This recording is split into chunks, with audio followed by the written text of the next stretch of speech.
Hey friends, Zen Cooney here. Broken arm, just had surgery a couple days ago, but that's no reason not to train.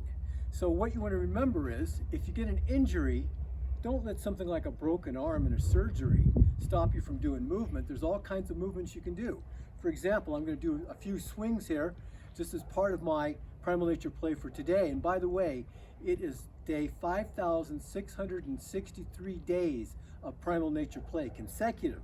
So we've never missed a day, including the day I went in for surgery. So let's swing a little.